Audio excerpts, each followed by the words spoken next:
کہ یہ ایک سیمائی اسٹیٹ بیکڈ، اگر ٹوٹلی اسٹیٹ بیکڈ نہیں مگر یہ سیمائی اسٹیٹ بیکڈ آپریشن تھا.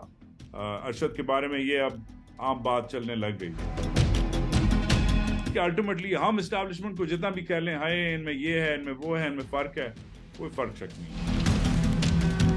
کہ جس حد تک فوج اپنا کام کرتی ہے وہ ٹھیک ہے، زبردست، جو اس کی ڈے جاب ہے، جو رات کے اندھیرے میں جو کام کرتی ہے وہ اس کا کام نہیں ہے، وہ اور لوگوں کا کام ہے، سیاست کرنا وغیرہ، وہ آپ سیاستدانوں کو کرنا. مگر میرا خیال ہے تقریباً 40 دن بعد جو ابھی ہونے والے ہیں، ہو گئے ہیں، ہم نے کچھ فرق اب دیکھ لیے ہیں. انٹرنیشنل اسٹیبلشمنٹ ہوتی کیا ہے فرسٹ آف آل، اور وہ کس بیسس پہ نواز شریف سے یا مریم نواز سے ملیں گے. السلام علیکم جی، سارا برکت آپ سے مخاطب ہے وجاہت سعید خان ہمارے ساتھ موجود ہیں. وجاہت صاحب السلام علیکم. وعلیکم السلام، کیا حال ہے؟ گڈ. وجاہت صاحب، پاکستان کے خلاف بہت سارے محاذ کھلے، لیکن اس وقت جو محاذ کھلا ہوا ہے یہ ہم نے خود کھولا ہے یا ہمارے خلاف کھولا گیا؟ میرا خیال ہے یہ محاذ ہم نے خود کھولا ہوا ہے. اور پاکستان اس وقت کہاں پر سٹینڈ کر رہا ہے اس محاذ میں؟ اس محاذ کی جو فوج میں کہتے ہیں، اس محاذ کی بلزائے میں ہے، بالکل بیچ میں ہے. آئی تھنک کافی سارے جو محاذ ہم نے خود کھولے ہوئے ہیں ان میں اس وقت سب سے بڑا جو ہم سب کے سامنے درپیش ہے، جو کسی کو سمجھ نہیں آ رہی، وہ اکنامک مسئلہ ہے ہمارا. اس وقت جو ہماری جو معیشت ہے اس کا نہ سر ہے نہ پیر ہے. ابھی بھی میں اس انٹرویو کے لیے مجھے دیر ہو گئی بیکاز میں ایک اکانومسٹ سے بات کر رہا تھا اور مجھے سمجھ نہیں آ رہی تھی کہ کدھر سے شروع کروں اپنا انٹرویو. خود میں ان سے کر رہا تھا اور کدھر ختم کروں. Things are very bad economically. اور جتنا بھی یہ اخباروں میں ایڈ چلا رہے ہیں اور ڈھول بجا رہے ہیں کہ انہوں نے $10 بلین کی پلیجز لے لی ہیں، مگر وہ پرومس ہیں، اس پہ انہوں نے کام نہیں کچھ کیا. خالی ابھی پرومس ہے، وہ ابھی پیسہ آیا نہیں پاکستان. تو یہ سب جتنا بھی ٹوپی ڈرامہ چل رہا ہے، عمران خان کے اریسٹ وارنٹ اور JIT، فوج بمقابلہ فوجی، ارشد شریف کو کیا ہوا، عمران خان کو گولی کس نے ماری، نواز شریف واپس آئے گا نہیں آئے گا، مریم جنیوا میں کیوں اپنا تھروٹ سرجری کروا رہی تھی یا ناک کی سرجری یا JDB سرجری.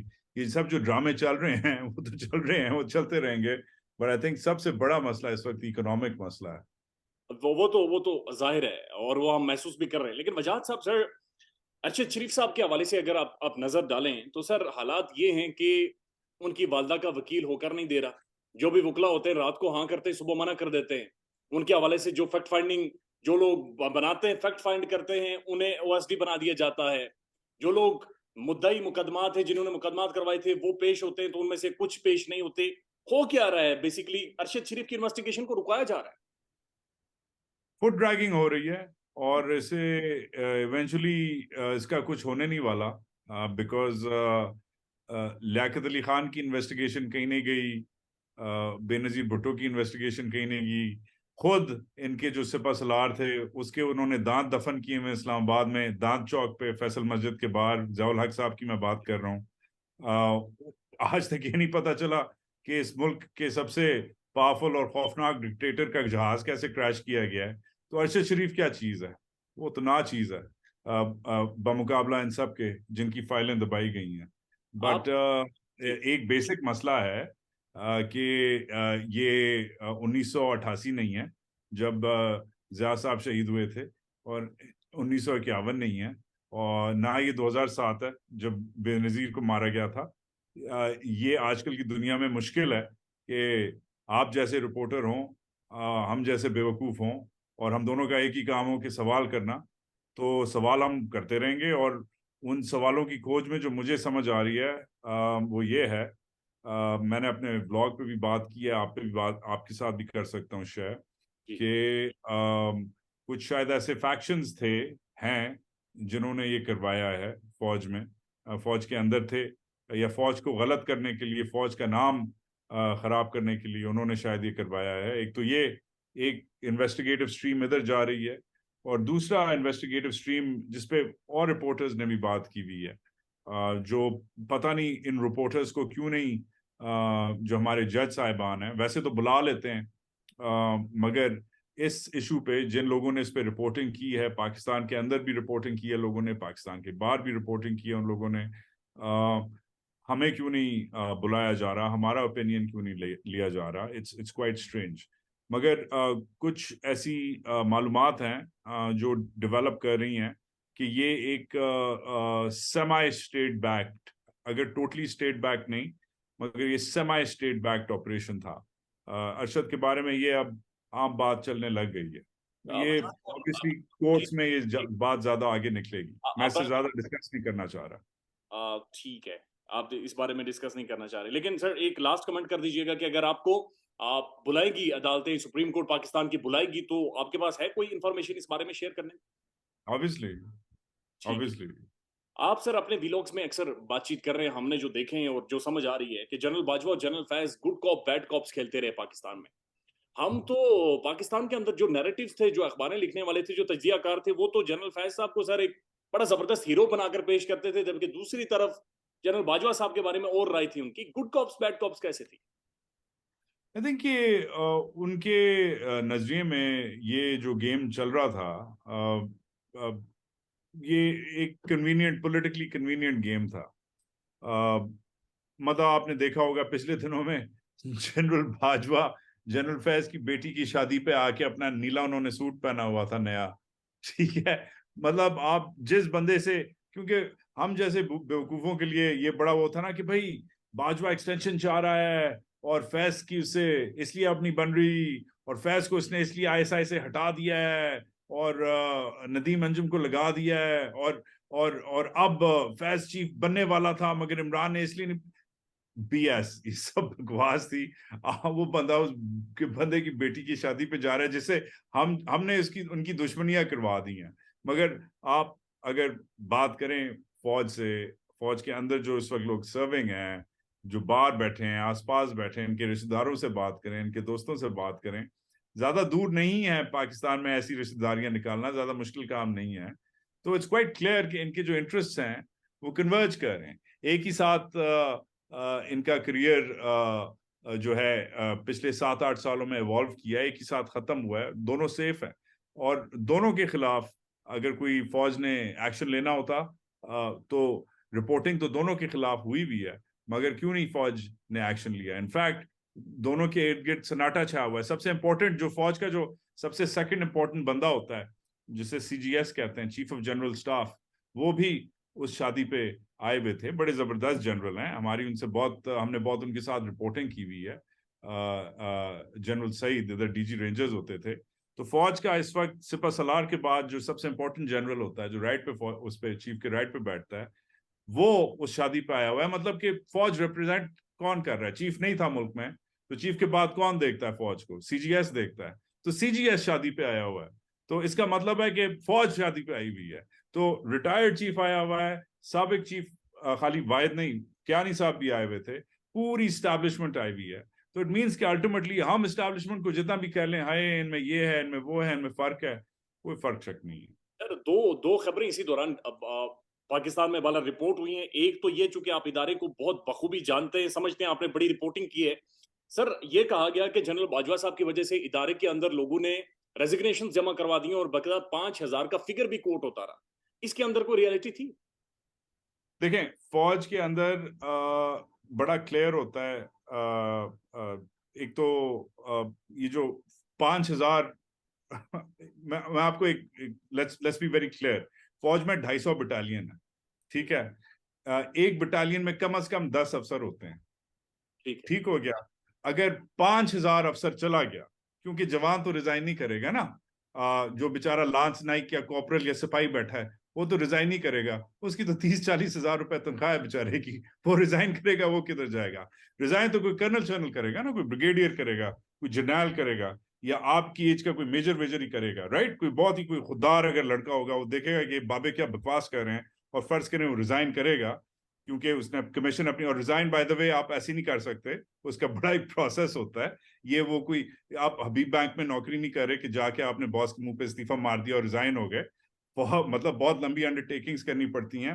مگر اگر 5,000 افسر نے ریزائن کیا ہے اور 250 بٹالینز کے حساب سے اگر کم از کم 10 افسر ہوں تو what does this mean? It means کہ تقریباً کتنے ہیں, مجھے تو میتھ بھی نہیں کرنی آتی سراب, آپ میرے ساتھ حساب لگائیں کہ اگر 5000 افسر نے ریزائن کیا ہے, اس کا مطلب ہے 500 بٹالینز کے افسر نے ریزائن کر دیا ہے. اتنی تو بٹالینز ہی نہیں ہے جتنے ریزگنیشنز جا رہے ہیں. تو یہ ٹوٹل بکواس تھی یہ خبر. دیکھیں جیسی بھی ہے, یہ فوج ہماری فوج ہے, ہمیں اسے عزت دینی چاہیے, مشکل کام کرتی ہے, ایسا کام کرتی ہے جو اور کوئی نہیں کر سکتا, مگر ایسی افواہیں پھیلانا فرینکلی اس کے ساتھ, اس کے جوانوں کے ساتھ, اس کے افسروں کے ساتھ زیادتی ہے. اس کو اگر آپ جب تک عزت سے, تمیز سے, ایتھکلی اسٹڈی نہیں کریں گے تو اس کا کوئی فائدہ نہیں ہے. مگر ایسی افواہیں اگر ہم سائڈ پہ رکھیں تو کافی کلیئر ہے کہ جس حد تک فوج اپنا کام کرتی ہے تو ٹھیک ہے, زبردست ہے, جو اس کی ڈے جاب ہے, جو رات کے اندھیرے میں جو کام کرتی ہے وہ اس کا کام نہیں ہے, وہ اور لوگوں کا کام ہے, سیاست کرنا وغیرہ, وہ آپ سیاستدانوں کو کرنے دیں. یہ جو رول ہے, یہ جب تک اس کی ایک آلموسٹ ریلیجس لیول پہ, آلموسٹ جیسے یہ کوئی آپ آلموسٹ آپ کو ایک فنیٹکلی فالو کرنا پڑے گا, جو آپ قسم کھاتے ہیں کہ جی میں پاک فوج کا افسر ہوں اور میں آئین کو پروٹیکٹ کروں گا. جب تک یہ مینٹالٹی نہیں چینج ہوگی فوج کے ہر لیول پہ, ایک لیفٹیننٹ سے لے کر ایک جرنیل تک, تو یہ رویہ بھی نہیں بدلے گا, یہ ملک بھی نہیں بدلے گا. تو فوج کے ساتھ زیادتی ہے کہنا, ایسی افواہیں اڑانا کہ جی 5000 افسروں نے ریزائن کر دیا, اٹس امپاسبل, ایسے ہو ہی نہیں سکتا. اچھا, اسی سے ریلیٹڈ سر آخری سوال ہے, برائے مہربانی یہ بتا دیں کہ آپ کا ایک بڑا انٹرسٹنگ تجزیہ ہے اور آپ کہہ رہے ہیں کہ جنرل عاصم منیر صاحب کے جی ایچ کیو میں اور باجوہ صاحب کے جی ایچ کیو میں کوئی ڈیفرنس نہیں ہے, لیکن پاکستانی میڈیا میں یہ بھی رپورٹ ہوتا رہا, یا سوشل میڈیا پر کم از کم بہت سارے لوگوں نے دعویٰ کیا کہ جنرل باجوہ اور جنرل فیض کے خلاف باقاعدہ ادارے نے انکوائری شروع کر دی اور مختلف چیزوں کے اوپر. تو پھر یہ دونوں جی ایچ کیو سیم کس طرح سے ہوئے سر؟ جنرل باجوہ کے دور میں تو پاکستان میں ٹرینڈ بنتے رہے ان کے خلاف, ان کی تو ایک لیگیسی ہے, ان کے اوپر تو کافی سارے کوسچنز ہیں, ان کے اوپر تو ایک بہت بڑی ڈیبیٹ اس معاشرے میں موجود ہے. سیم کس طرح سے ہوئے؟ دیکھیں میں نے یہ جو تجزیہ کیا تھا یہ ان کے 30ویں دن پہ میں نے یہ بولا تھا, میں نے یہ ان کے 20ویں دن پہ بھی بولا تھا, مگر جب ان کا 20واں دن ہوا میں نے ایک بلاگ کیا, میں نے کہا ابھی تک کوئی فرق نہیں نظر آ رہا. جب 30 دن ہو گئے اس دن بھی میں نے بلاگ کیا, 30 days of Asim Munir at GHQ میرے یوٹیوب پیج پہ ہے, آپ بھی دیکھیں, اور بھی جو لوگ دیکھ رہے ہیں اس پہ میں ایکسپلین کرتا ہوں ریزنز کے ساتھ کہ ابھی تک نظر نہیں آ رہا کہ 30 دن میں کچھ فرق پڑا ہے. اچھا اکثر کچھ وقت لگتا ہے کمان سنبھالنے میں, اور جو اپنی جو ڈائریکشن ہے, اپنی پالیسیز ہیں, اپنی جو پرسنالٹی ہے, اپنی جو پرائیورٹیز ہیں, ان کو لانے میں وقت لگتا ہے. کچھ لوگ زیادہ لگاتے ہیں, کچھ لوگ کم لگاتے ہیں. خود جنرل باجوہ نے بڑا کم وقت لگایا تھا, آتے ہی اپنے جن جرنیلوں کے ساتھ ان کے مسئلے مسائل تھے, آتے ہی ان جرنیلوں کو کھڈے لائن لگا دیا تھا, آتے ہی ISPR میں نئے ڈائریکٹیو شائع کر دیے تھے. تو آتے ہی جرنلسٹ کو اور جو اشرافیہ ہے جو ان لوگوں کے ساتھ اٹھتی بیٹھتی ہے, انٹیلیجنسیا ہے, انہیں سمجھ آ گئی تھی کہ بھئی یہ بندہ اس ڈائریکشن میں جا رہا ہے, یہ اس کے دوست ہیں, یہ اس کے دشمن ہیں, یہ اس کی پرائیورٹیز ہیں, یہ اس کی پالیسیز ہیں. انہوں نے اپنے کم از کم پہلے 30 دنوں میں زیادہ کچھ فرق نہیں کیا. یہ خالی میرا اوپینین نہیں تھا, ایک اور صاحب ہوتے ہیں وہ بھی خان ہیں, عمران خان صاحب کا بھی یہی اوپینین تھا, وہ بھی ان دونوں میں کہنے لگ گئے کہ ابھی تک ہمیں کچھ فرق نظر نہیں آ رہا. مگر میرا خیال ہے تقریباً 40 دن بعد جو ابھی ہونے والے ہیں, ہو گئے ہیں, ہم نے کچھ فرق اب دیکھ لی ہیں. پہلا ہم نے فار ایگزامپل فرق دیکھا ہے کہ اعظم سواتی صاحب کو شکر ہے کہ اعظم سواتی کی جو پالیسی ہے اس پہ تھوڑا سا یو ٹرن ہوا. پھر ہم نے ایک اور جو دیکھا ہے یو ٹرن تو میں نہیں کہوں گا, مگر تھوڑا سا انہوں نے ریسیڈ کیا, گراؤنڈ دیا. دوسرا جو انہوں نے کیا, شکر ہے کیا, وہ ہمیں نظر آ رہا ہے, وہ جو اپنا گل صاحب ہیں ان کے اوپر بھی تھوڑا سا نرمی اختیار ہو رہی ہے. مگر جدھر ان پہ نرمی اختیار ہوئی ادھر عمران خان کے ارسٹ وارنٹس ECP والوں نے شائع کر دیے. تو اوور آل آپ دیکھتے ہیں یس کہ جدھر زیادہ ہی ظلم ہو گیا تھا, آپ تھوڑا سا دیکھتے ہیں کیونکہ اپنا Azam Swati is nothing compared to the army chief. Army chief کو اعظم سواتی سے کیا لینا دینا, رائٹ؟ تو کچھ پالیسیز جو ذاتی اس پہ چل رہی تھیں کہ جنرل باجوہ کو گالی دی ہے تو اسے اندر کر دو، رائٹ. وہ جو ذاتیات ہیں ان ذاتیات پہ سے ہٹ کے انہوں نے جو مووز کی ہیں which is good, but overall ابھی تک فوج میں وہی ڈیسیجن ہے. اس پہ اور لوگوں نے بھی رپورٹ کی ہے. میری بھی رپورٹ کے مطابق کوئی ارلی الیکشنز کا سین نہیں ہے, کوئی عمران خان کے لیے سپیس کی جگہ نہیں ہے, کوئی یہ جو پی ڈی ایم والے آئے ہیں ان کو پورا رن وے دینے کا 6-8 مہینے دینے کا پلان ہے. وہی فورن پالیسی چل رہی ہے. ابھی انہوں نے انگلینڈ بھی جانا ہے, وہی D G I S I پہلے جائے گا جیسے پہلے جاتا رہا ہے. امریکہ بھی جانا ہے انہوں نے. تو یہ سب everything is in continuity. تو میں نے جو یہ کلیم کیا تھا کہ وہ جی ایچ کیو اور اس جی ایچ کیو میں زیادہ فرق نہیں ہے, اس میں بس اب 40 دن بعد ایک دو چھوٹے سے کیس جو ہیں ان پہ نرمی کا اظہار دیکھتے ہوئے ہم یہ نہیں کہہ سکتے کہ پالیسی چینج ہو گئی ہے. اور آپس کی بات ہے, جی ایچ کیو میں کوئی سوئچ نہیں لگا ہوا کہ وہ باجوہ پلگ لگا دیا تو فوج باجوہ بن گئی, اور عاصم منیر پلگ لگا دیا تو فوج عاصم منیر کی ہو گئی. وہ اس میں تقریباً 30,000 افسر ہیں, تقریباً 6.5 لاکھ جوان ہیں,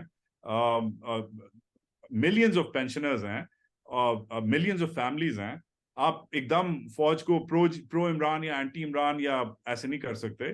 یہ ایک تسلسل میں چلتی آ رہی چیز ہے اور اس میں وقت لگے گا. اگر چینج ہو تو وقت میں ہوگا. اچھا وجاہت صاحب, پھر یہ جس طرح سے آپ کہہ رہے ہیں کہ یہ چیزیں کنٹینیو رہیں گی اور پی ڈی ایم والوں کوئی دس وے دیٹ وے بہرحال انہیں گھسیٹا جائے گا, آگے جاری رکھا جائے گا, کیسے ممکن ہوگا؟ جس طرح سے سب سے پہلے آپ نے بات کی معیشت بالکل برباد ہو گئی ہے, اور اس کے بعد جس طرح سے دہشت گردی سر ایمرج ہو رہی ہے. آپ نے بہت زیادہ رپورٹنگ کی آپ نے کیریئر میں, بلکہ بڑے مشکل جگہوں پر جا کر آپ رپورٹنگ کرتے رہے. سر یہ کیسے ٹی ٹی پی دوبارہ سے پاکستان میں ایمرج کر رہی ہے؟ دہشت گرد باقاعدہ دھماکے سر اسلام آباد تک کرتے ہوئے پہنچ گئے ہیں. یہ کیا حالات بن گئے؟ میرا خیال ہے اس کے دو ہم نے غلطیاں کی ہیں. ایک تو لمبی غلطی کی ہے جس پہ جتنا کم بولوں اتنا بہتر ہے. یہ ہمارے کچھ لوگ کہتے ہیں ضیاء الحق صاحب کے زمانے سے یہ غلطی چلتی آ رہی ہے کہ یہ ہمارے بھائی ہیں, رائٹ. اور یہ جو ہیں بالکل ہیں بھائی, کیوں نہیں, آپ بھی بھائی ہیں, میں بھی بھائی ہوں, بلکہ یہ میری بھی ہے, تو میں تو سب کا بھائی ہوں. مگر چکر یہ ہے کہ ایک بڑا پرانا رول ہے, اور میں جو بھی میرے پاس آتا ہے نا سراب, کوئی انٹرن آتا ہے, کوئی ڈرائیور آتا ہے, کوئی اسسٹنٹ آتا ہے, کوئی پروڈیوسر آتا ہے, اس سے میں ایک سوال پوچھتا ہوں, آپ سے بھی پوچھتا ہوں اس کو پاس کرنے کے لیے کہ ملک مسجد میں ہے یا مسجد ملک میں ہے؟ مسجد ملک میں, رائٹ, مسجد ملک رائٹ, میں. مسجد ملک میں نا, کامن سینس کی بات ہے. اچھا, مجھے لوگ, آپ حیران ہوں گے کہ لوگ جواب دیتے ہیں کہ سر ملک مسجد میں, ملک مسجد میں. اور یہ مجھے خالی ڈرائیوروں نے اور کیمرہ مینوں نے یہ نہیں بولا, یہ چیز مجھے پروڈیوسرز نے, انٹرنز نے, پڑھے لکھے بچوں نے بولی ہوئی ہے.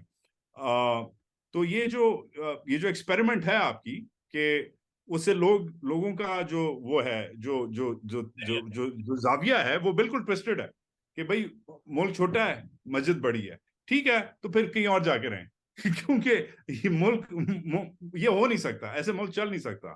تو ایک تو غلطی یہ ہوئی ہے ان سے کہ جن لوگوں کو یہ سمجھ رہے تھے, جن لوگوں کے ساتھ انہوں نے یہ مسجد ملک میں ہے والا پلان اوپر کیا ہوا تھا, وہ لوگ جب انہوں نے ٹیک اوور کیا ہے تو طالبان نے آتے ہی 2 چیزیں کی ہیں اپنے پہلے ہفتے میں. 2 چیزیں. ایک, انہوں نے آپ کے ٹی ٹی پی کی ٹاپ لیڈرشپ کو رہا کر دیا جو امریکیوں نے بند کی ہوئی تھی, جنہیں آپ گالیاں دیتے تھے, جن کے آپ نے 20 سال پیسے لیے اور ان کے بندے بھی آپ نے مروائے ہیں, ٹھیک ہے, یہ کہہ کے کہ نہیں ادھر کوئی طالبان نہیں ہے, جو تھا, جس کا انہوں نے پروف دیا ہے. اور امریکیوں کے ساتھ آپ نے اپنی دوستی خراب کی ہے, جو آپ 1950 کی دہائی سے آپ نے دوستی کر رہے تھے. 1950 کی دہائی سے قائد اعظم اور لیاقت علی خان کی جو محنت ہے اس پہ آپ نے پانی پھیرا ہے خالی پچھلے 20 سال میں ان طالبانوں کے اوپر, رائٹ. اس میں ایوب خان نے بھی ان سے دوستی کی ہے, اس میں بھٹو نے بھی ان سے دوستی کی ہے, اس میں ضیاء الحق نے بھی ان سے دوستی برقرار رکھی, کیونکہ مطلب وہ بھی کرتا تھا ان کے لیے کام, مگر ایسے نہیں کرتا تھا جیسے آپ نے کیا, منافقت کے ساتھ. تو ایک تو طالبان کے لیے آپ نے ویسٹ سے اپنی دوستی خراب کی. آج آپ ویسٹ کے پاؤں پڑ رہے ہیں کہ یار آئی ایم ایف کو ذرا بول دو نہ جانی کہ ہمیں پیسے دے دے, کیونکہ ویسٹ اب اور وہ کر نہیں رہا کیونکہ وہ آپ کو ٹرسٹ نہیں کرتا. تو ایک تو آپ نے دوستی خراب کی. دوسرا, آپ نے ان کو ٹرسٹ کیا, انہوں نے ٹرسٹ کرتے ہی انہوں نے ایک چیز کی کہ ٹی ٹی پی کو رہا کیا, اور ایک ہی ہفتے میں سراب جو دوسری حرکت انہوں نے کی وہ کہ جو بارڈر ہے, جو ڈیورینڈ لائن ہے, جو 125 سال ہو گئے ہیں, 125 سال سے جو آپ کہہ رہے ہیں, انگریز کہہ رہا ہے آپ سے پہلے کہ یہ بارڈر ہے جسے کوئی افغانی نہیں مانتا, وہ طالبان نے بھی آ کے کہا یہ کوئی بارڈر شارڈر نہیں ہے, بکواس ہے ایسا ہی رائٹ. اور اس سے اب 1-1.5 سال بعد جو ایک تو وہ آپ ان طالب خالی پاکستان ٹی ٹی پی آپ پہ فائرنگ نہیں کرتا, اب طالبان بھی آپ پہ, افغان طالبان بھی آپ پہ فائرنگ کرتا ہے, خالی ٹی ٹی پی آپ پہ اٹیک نہیں کرتا, افغان طالبان نے راکٹ اٹیکس کیے ہوئے ہیں آپ پہ بارڈر پہ. تو اس حساب سے یہ شارٹ ٹرم مس کیلکولیشن بھی ہے کہ ان کو کتنی ڈھیل دینی تھی پچھلے 1.5 سال میں. آپ ادھر آپ نے ہوٹل بک کرا کے آپ ادھر ان کے لیے طالبان کے لیے آپ نے پوری دنیا کو انوائٹ کیا, آپ ان کے اسپوکس پرسن بنے ہو, ان کو ڈونر بنے ہو, ان کے اسپانسر بنے ہو, خود آپ کے پاس کھانے کے لیے نہیں ہے, آپ کہہ رہے ہو کہ ان کے ڈالر کر لو پلیز, خود آپ کے پاس نہیں تھا پچھلے سال. عمران خان اور یہ شاہ محمود قریشی والی یہ جو پارٹی تھی پچھلی, یہ ان کے لیے کانفرنسز کروا رہی تھی, تو آپ تو یہ اتنی حد تک گئے ہو, تو یہ مس کیلکولیشن ہے. میں ایسے بالکل نہیں کہوں گا کہ آپ مروت میں مارے گئے, مروت نہیں تھی, یہ بے وقوفی تھی. اچھا اور دوسری بات جو لانگ ٹرم کیلکولیشن ہے وہ تو آپ کے سامنے ہے کہ مسجد ملک میں یا ملک مسجد میں, وہ آپ نے ڈیسائیڈ کرنا ہے. جب تک آپ ڈیسائیڈ نہیں کریں گے کچھ سمجھے گا نہیں. اسی میں ایڈ کیجیے گا برائے مہربانی, کچھ کانسپریسی تھیریز رپورٹ ہو رہی ہیں اخبارات میں بھی, یا اور تجزیہ کار بھی رپورٹ کر رہے ہیں کہ جنیوا میں مریم نواز شریف اور نواز شریف صاحب وہاں پر گئے, اصل میں یہ وہ ایک انٹرنیشنل اسٹیبلشمنٹ کے ساتھ ان کی ملاقات تھی, اور سیکنڈلی یہ کہ جو یہ دہشت گردی ہے یہ سیلف کریٹڈ ہے, اور کوئی کسی نہ کسی خانے امریکہ کو دوبارہ سے اڈے دینے کی یا وہ سوچ بہرحال ایک موجود ہے. Is that make sense to you? نو آئی مین میں اب کنسپیریسی تھیوریز پہ میں کیا مطلب بات کروں. انٹرنیشنل اسٹیبلشمنٹ ہوتی کیا ہے فرسٹ آف آل, اور وہ کس بیسس پہ نواز شریف سے یا مریم نواز سے ملیں گے, اور یہ سب کروانے سے آپ سمجھتے ہیں کہ یہ سب کروانے سے, یہ سب خود کروانے سے آپ پاگل ہیں کہ آپ اپنے اوپر اٹیکس کروائیں گے, اپنے اوپر جنگ شروع کروائیں گے. اور یہ جو تھیوری ہے اس کا الٹیمیٹلی گول کیا ہے؟ اس کا گول یہ ہے کہ یہ کہنا کہ بھئی فوج یہ اپنے اوپر اس لیے خود کروا رہی ہے کیونکہ اس کو ڈالر دیے جائیں گے. گیس واٹ, اگر یہ سچ بھی ہے تو امریکہ نے کوئی آپ کے لیے ڈالرز اناؤنس نہیں کیے ہوئے, کوئی آپ کو, نہ ان کے پاس کانگریس میں, نہ ان کے پاس وائٹ ہاؤس کی طرف سے, نہ ان کے پاس لیجسلیشن میں, نہ اس سال کے بجٹ میں آپ کے پاس آپ کے لیے کوئی پیسے نہیں ہیں امریکہ کی طرف سے. تو اگر اس کنسپیریسی تھیوری کا مقصد یہ ہے کہنا کہ بھئی فوج پھر سے وہی ڈالر لانا چاہ رہی ہے, وہی نلکے کھولنا چاہ رہی ہے ڈالروں کے, کہ پھر سے نیٹو کے ٹرک آئیں گے اور پھر سے گورے ادھر آئیں گے اور میریٹ میں یہ بیٹھے ہوئے ہوں گے journalist. it's hollow, it's empty, because کوئی امریکہ کا فائنینشیل پلان اس سال, اور یہ میں نہیں کہہ رہا, آپ جا کے آپ خود وائٹ ہاؤس کا نیشنل سیکورٹی ڈاکیومنٹ پڑھ لیں, ہر سال ایک ڈاکیومنٹ نکلتا ہے, اس میں جو ان کی پرائیورٹیز ہوتی ہیں اس کو لکھتے ہیں کہ یہ ہم اس سال کریں گے, اس سال کریں گے, اگلے 5 سال کریں گے, اگلے 10 سال کریں گے. پاکستان کا کوئی مینشن نہیں ہے 2022 کے نیشنل سیکورٹی ڈاکیومنٹ میں, کوئی مینشن نہیں ہے, زیرو, کوئی مینشن ہے ہی نہیں. اور جو مینشن ہے وہ انڈیا کے کانٹیکسٹ میں کہ پاکستان اور انڈیا کا پنگا کم کروانا ہے, that's it. تو مطلب کنسپیریسی تھیوریز کا کچھ تو سر پیر ہو یار, اس کا کوئی سر پیر نہیں. One last question, sir. ایک آخری سوال, جو صحافیوں کے اندر خوف ہے, ڈر ہے, تجزیہ کاروں کے اندر ڈر ہے, خوف ہے, یہ چیزیں کیسے کب نارملائز ہوں یار؟ یہ جب ہی نارملائز ہوں گی, دیکھو ڈیتھ از ریئل, ہر ایک نے ایک نہ ایک دن جانا ہے. ہم سب الگ الگ لائفز چوز کرتے ہیں. یہ تم بھی جرنلسٹ ہو, جوان آدمی ہو, پتہ نہیں شادی وادی تمہاری ہوئی ہے نہیں ہے, بچے ہیں نہیں ہیں, مگر you've chosen a path, we've all chosen a path which is a difficult path, it's a dangerous path. یہ ہم نے کسی نے ہمارے سر پہ بندوق نہیں رکھی تھی جب ہم نے چوز کیا تھا, ہم نے سوچتے ہوئے سمجھتے ہوئے کیا تھا. 2002 سے لے کر جب میں نے میرا کریئر 2002 میں شروع ہوتا ہے, 22 سال ہو گئے پاکستان میں. پچھلے 20-21 سال میں 92 people have died, 92 ادھر لڑکے اور لڑکیاں شہید ہوئے ہیں ہمارے ملک میں. آئی وڈ سے کہ میں پرسنلی تقریباً 16-17 لوگوں کو جانتا تھا پرسنلی, ٹھیک ہے, جو لوگ مارے گئے ہیں ان کے ساتھ الگ الگ کیپیسٹیز میں ملا ہوں, بات کی ہے, جو بھی ہے. یہ وہ 16-17 جنازے تھے یا لوگ تھے یا فوتیتیں تھیں جن پہ جانا ضروری نہیں تھا میرا, مگر یہ ہو گیا, رائٹ, بیکاز یہ ایک ہمارا یہ عجیب سا پروفیشن ہے. باقی ممالک میں یہ پروفیشن نہیں ہے. مگر میں تمہاری ایج کے جنریشن کے جرنلسٹ کو اور سب جرنلسٹ کو اور جو ہمیں کنزیوم کرتے ہیں, ہمیں مانتے ہیں, ہمیں وقت دیتے ہیں, ہمارے جو ہم لکھتے ہیں اسے پڑھتے ہیں, ہمیں بلیو کرتے ہیں, ہمیں گالیاں بھی دیتے ہیں. میں انہیں خالی یہ کہوں گا کہ بہت کم ایسی قومیں ہیں جن کے اتنے دلیر جرنلسٹ گزرے ہیں اور چلے جا رہے ہیں اور چلے جا رہے ہیں اور کام کیے جا رہے ہیں اور ادھر سے بند کرتے ہیں اخبار تو ادھر ٹی وی پہ شروع ہو جاتے ہیں, ادھر ٹی وی سے بند کرتے ہیں, انہیں نکالتے ہیں تو ٹویٹر پہ شروع ہو جاتے ہیں, ادھر ٹویٹر پہ ان کا آپ اکاؤنٹ بند کرواتے ہیں تو یوٹیوب پہ شروع ہو جاتے ہیں, یوٹیوب پہ بند کرتے ہیں تو سڑکوں پہ آ جاتے ہیں, اور جو سڑکوں پہ آ جاتے ہیں تو آپ پھر انہیں بھگا دیتے ہیں تو پھر دوسرے ملک جاتے ہیں, ادھر آپ انہیں مار دیتے ہیں. تو اگر آپ نے یہ کیا ہے تو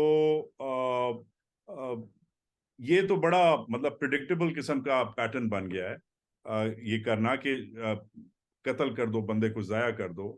مگر آئی ڈونٹ تھنک کہ موت اور سچ سے ڈرنا چاہیے. یہ دونوں کانسیکوینشل ہیں, دونوں یہ آپ کا کام ہے ان دونوں سے ڈیل کرنا.